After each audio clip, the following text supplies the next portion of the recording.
नमस्कार, मैं हूं आशीष चित्रांशी और आप देख रहे हैं द न्यूज लॉन्चर। अहमदाबाद में कांग्रेस का सबसे महत्वपूर्ण अधिवेशन इस दौर की कांग्रेस का, उस कांग्रेस का जो भाजपा के सामने तमाम हथकंडों के जरिए, चाहे वो चुनाव आयोग हो, चाहे मशीन हो चुनाव वाली, चाहे ईडी हो, चाहे सीबीआई हो, इन सब के अगर बरक्स हम देखें तो कमजोर पड़ती नजर आती है। उस कांग्रेस में सबसे बड़ी खामी रही वहां बैठे हुए स्लीपर सेल, जिसको राहुल गांधी ने खुद कबूल किया, भरे मंच से कबूल किया।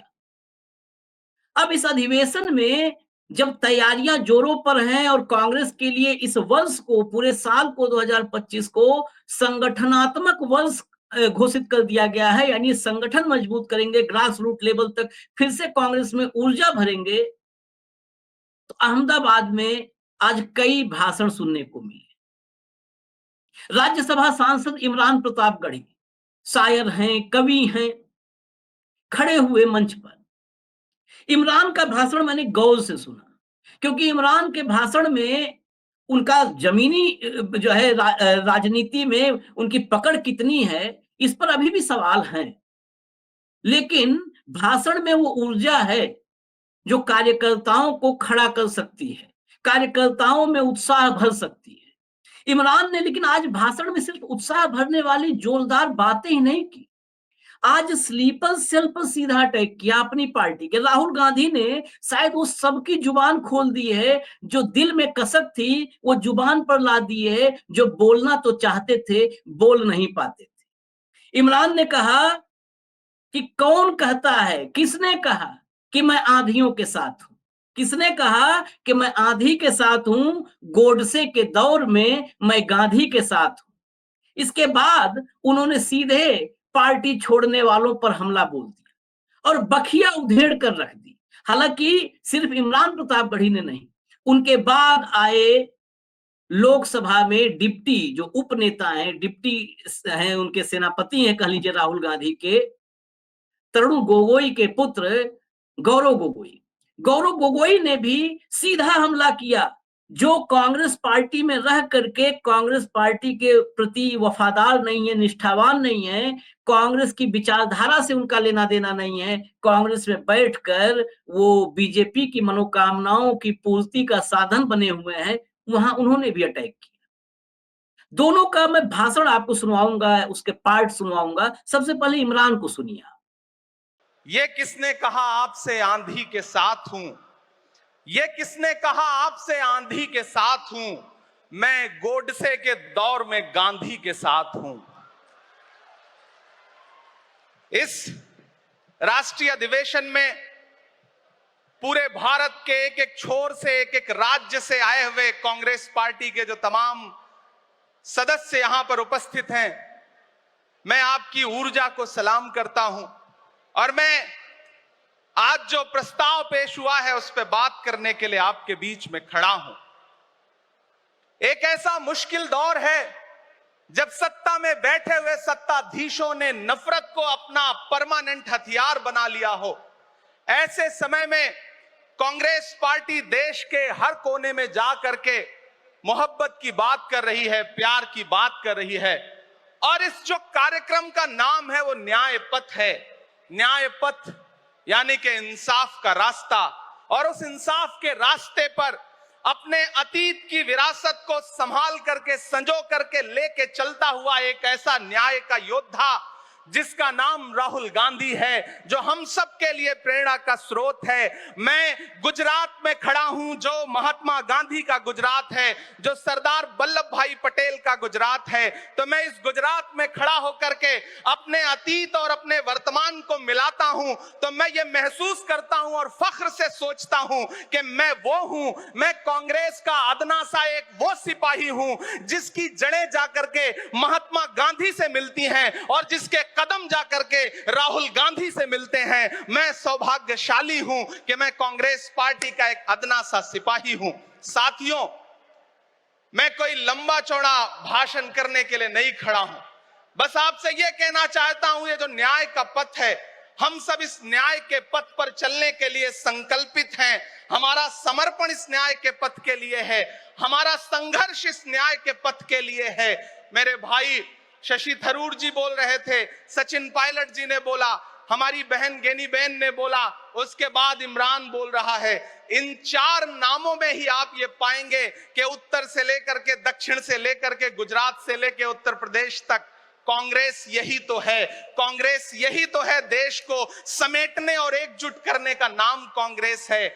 मुझे याद है कि जब कन्याकुमारी के साहिल पर खड़े होकर के, समंदर के साहिल पर खड़े होकर के हमारे नेता राहुल गांधी जी ने कहा था कि मैं 4000 किलोमीटर चलूंगा, एक नारा लगाऊंगा, नफरत छोड़ो भारत जोड़ो। हम सारे लोग उनके कंधे से कंधा मिला करके, उनके कदम से कदम मिला करके 4000 किलोमीटर चलते रहे। मैंने देखे हैं राहुल गांधी जी के पांव के छाले, मैंने देखा है उनका बहता हुआ पसीना। लेकिन हम आपसे पूछना चाहते हैं और इस स्टेज पर मौजूद कांग्रेस पार्टी के अपने तमाम वरिष्ठ नेताओं से भी ये निवेदन करना चाहते हैं कि जिस पथ पर, जिस इंसाफ के रास्ते पर राहुल गांधी इस मुश्किल वक्त में निकले हैं, हम उस लड़ाई में किस तरह से, कितने जोश के साथ राहुल गांधी जी के साथ खड़े हैं, यही तय करेगा। राहुल जी ने कहा है कि अगला निशाना, अगली जीत, अगला राज्य जहां कांग्रेस पार्टी जीतेगी वो गुजरात होगा। तो याद रखिए कि हार तब होती है जब ठान लिया जाता है,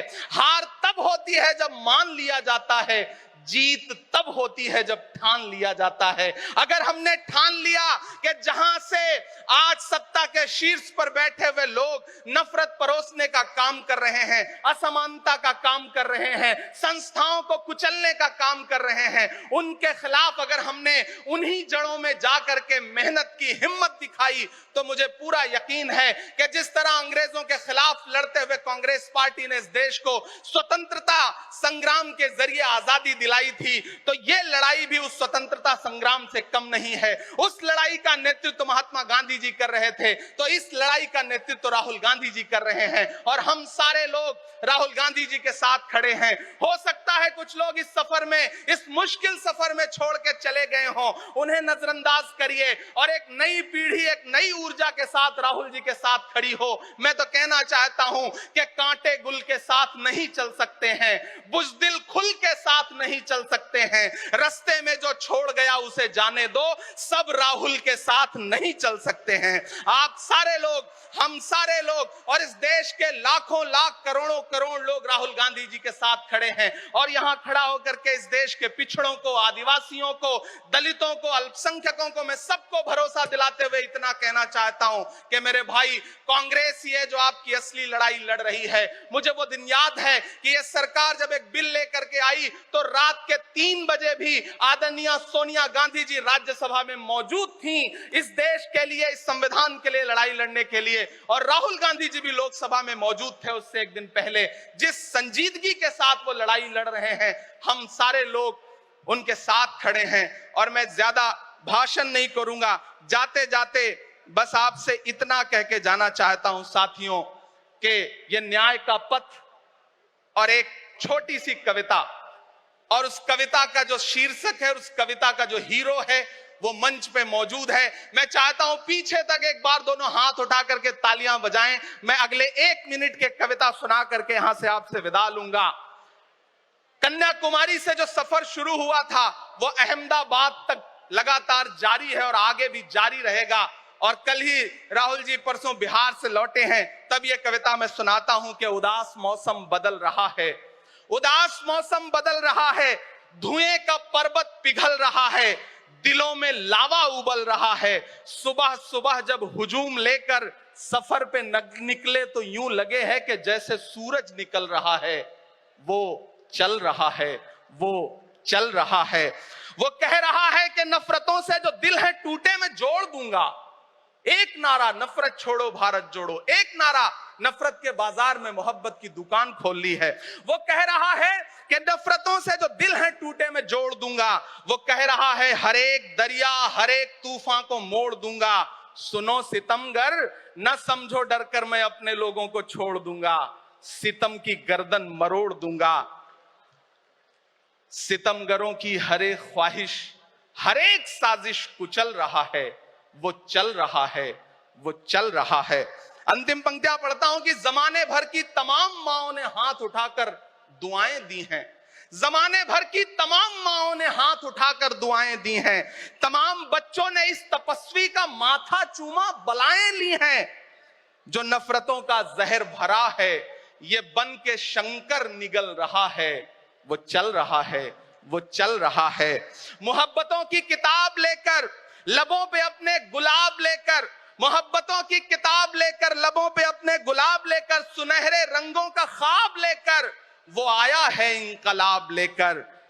बलाएं रास्ता बदल रही हैं, फजाएं खुशबू में ढल रही हैं। ये नफरतों का निजाम बदले, हिकारतों का कलाम बदले। अगर ये रहबर नहीं बदलते तो अपना लहजा अवाम बदले। अंधेरे बेचैन दिख रहे हैं, कोई जो है इस अंधेरी शब में मशाल की तरह जल रहा है। वो चल रहा है, वो चल रहा है, वो चल रहा है। बहुत बहुत आप सबको धन्यवाद दूंगा। साथियों, आपने जिस जिंदा दिली से सुना उसके लिए आपका बहुत आभार। न हम सफर न किसी हमनशी से निकलेगा, हमारे पांव का कांटा हम ही से निकलेगा। वतन की रेत मुझे एड़ियां रगड़ने दे, मुझे यकीन है पानी यहीं से निकलेगा। बहुत बहुत शुक्रिया। तो सुना आपने, इमरान ने शेरो शायरी के जरिए आज जबरदस्त प्रहार किया है 4000 किलोमीटर कि वो राहुल गांधी की यात्रा नफरत छोड़ो भारत जोड़ो, वो भारत जोड़ने वाली मुहिम, भारत जोड़ने की मुहिम को चर्चा में लाते हुए इमरान प्रतापगढ़ी ने कांग्रेस छोड़ो वाले जो हैं उनको भी नहीं बख्शा है। गौरव गोगोई को भी सुन लीजिए, गौरव गोगोई का भाषण प्ले करिए। मैं सबसे पहले आदरणीय कांग्रेस सभापति मल्लिकार्जुन खड़गे जी का, राहुल गांधी जी का, सोनिया गांधी जी का, केसी वेणुगोपाल जी का, अजय माकन जी का तहे दिल से शुक्रिया अदा करता हूं, क्योंकि उन्होंने 2025 के इस अहम वर्ष को संगठन का वर्ष का दर्जा दिया है। और एक कार्यकर्ता होने के नाते आज इन्होंने संगठन को जो तवज्जो दी है, जो महत्व दिया है, मैं तहे दिल से मैं इन सभी नेताओं का शुक्रिया अदा करता हूं। हाल में ही दिल्ली में 4 दिन के कार्यकाल में पूरे भारत के विभिन्न प्रांतों से आए हुए सभी जिला अध्यक्षों को आदरणीय खड़गे जी ने संबोधित किया, आदरणीय राहुल गांधी जी ने संबोधित किया। जो एक जिला अध्यक्ष को आज जो इन्होंने सम्मान दिया है, मैं जिला अध्यक्षों की तरफ से मैं राहुल गांधी जी, आदरणीय खड़गे जी और केसी वेणुगोपाल जी का तहे दिल से मैं धन्यवाद और शुक्रिया अदा करता हूं। लेकिन साथ ही साथ सभी को याद दिलाना चाहता हूं कि आदरणीय राहुल गांधी जी जब गुजरात आए तो उन्होंने एक बहुत ही महत्वपूर्ण बात कही। उन्होंने कहा कि वे लोग जो एक पांव कांग्रेस में रखे हुए हैं और दूसरा पांव किसी दूसरे दल में रखे हुए हैं, उन लोगों को चिन्ह कर से उनको आइडेंटिफाई करके कांग्रेस से बाहर निकालना चाहिए। वो बहुत ही एक महत्वपूर्ण बात कही है और यही बात आज आप लोगों से भी मुझे सुनाई दी और मैं इसी बातों को मैं कांग्रेस के नेतृत्व के समक्ष रखना चाहता हूं कि अगर आने वाले प्रांतों में अगर हमें विधानसभा के चुनाव जीतने हैं तो हमें कट्टर कांग्रेसी को आगे लाना पड़ेगा। वो कट्टर कांग्रेसी जिसने पुलिस की लाठी खाई हो लेकिन आज भी कांग्रेस कर रहा है, वो कट्टर कांग्रेसी जिसको धमकाया गया हो, डराया गया हो, बहुत लुभाया गया हो, लेकिन आज भी वो कांग्रेस कर रहा है। हमें उस कट्टर कांग्रेसी को आगे लेना होगा और मुझे पूरा विश्वास है कि अगर हम कट्टर कांग्रेसियों को आगे लेके जाएंगे तो हर विधानसभा चुनाव में, चाहे गुजरात का हो, उत्तराखंड का हो, असम का हो, केरल का हो, हर विधानसभा चुनाव में हमें फतेह लाभ होगी। आज एक फर्क है भाजपा के संगठन और हमारे संगठन में। भाजपा अपनी संगठन एक प्राइवेट लिमिटेड कंपनी की तरह चलाती है, यही बात एक नेत्री ने यहाँ पे की। लेकिन कांग्रेस का संगठन, हमारा एक संगठन एक परिवार की तरह हम इस संगठन को चलाना चाहते हैं और इसीलिए संगठन के साथ साथ मैं विनम्र अनुरोध करूंगा कि हमें अब अपने हर प्रांतों के कांग्रेस के नेताओं और कांग्रेस के कार्यकर्ताओं के साथ एक पारिवारिक रिश्ता बनाना पड़ेगा। हमारा कांग्रेस का कार्यकर्ता कुछ नहीं चाहता। अगर आपने उसके पीठ पे हाथ रख दिया तो वो 1 महीने वो जेल के अंदर रखने की ताकत उसमें है। हमारा कांग्रेस का कार्यकर्ता ज्यादा कुछ नहीं मांगता। अगर आपने उसको फोन करके पूछा कि आपका हाल चाल कैसा है, तो वो गर्मी में भी कांग्रेस का तिरंगा लहराते रहेगा। इसीलिए मैं चाहता हूं कि भले ही हम कांग्रेस को सांगठनिक रूप से और ताकतवर करना चाहते हैं, लेकिन हम एक परिवार हैं। उस परिवार के उस मूल्यों को हमें कभी भूलना नहीं चाहिए। कांग्रेस की संस्कृति क्या है? हमारी ये संस्कृति है कि हम गर्व से जय हिंद बोलते हैं और तेलंगाना में जाकर जय तेलंगाना भी बोलते हैं। कांग्रेस की संस्कृति ये है कि हम गर्व से जय हिंद बोलते हैं और पश्चिम बंगाल में जाकर जय बांग्ला भी बोलते हैं। कांग्रेस की संस्कृति ये है कि हम गर्व से जय हिंद बोलते हैं और असम में जाकर जय असम भी हम बोलते हैं। ये है हमारी संस्कृति कि हम विभिन्न प्रांतों को हम सम्मान करते हैं। हमारे में हमारा राष्ट्रवाद, हमारा देशभक्ति भी है, लेकिन साथ साथ जो आंचलिकतावाद है, हम आंचलिकतावाद को भी हम सम्मान करते हैं। तो ये है कांग्रेस पार्टी, देशभक्तों की पार्टी, सभी धर्मों की पार्टी, सभी भाषाओं की पार्टी, सभी प्रांतों की पार्टी। और इन्हीं बातों के साथ मुझे जो शब्द कहने के लिए जो मौका मिला, मैं सभी को धन्यवाद और आभार प्रकट करते हुए मैं गुजरात के लोगों को कहना चाहता हूं कि आदरणीय राहुल गांधी जी ने हमारे समक्ष एक लक्ष्य रखा है कि 2027 में गुजरात में कांग्रेस का पर्चा हमें लहराना है। मैं गुजरात के लोगों को कहना चाहूंगा, गुजरात के कांग्रेस वालों, आप अकेले नहीं हो। जब गुजरात का निर्वाचन आएगा, पूरी कांग्रेस पार्टी आपके साथ कंधा से कंधा में चलकर हम लड़ेंगे और हम जीतेंगे। धन्यवाद, शुक्रिया। जय हिंद, जय कांग्रेस।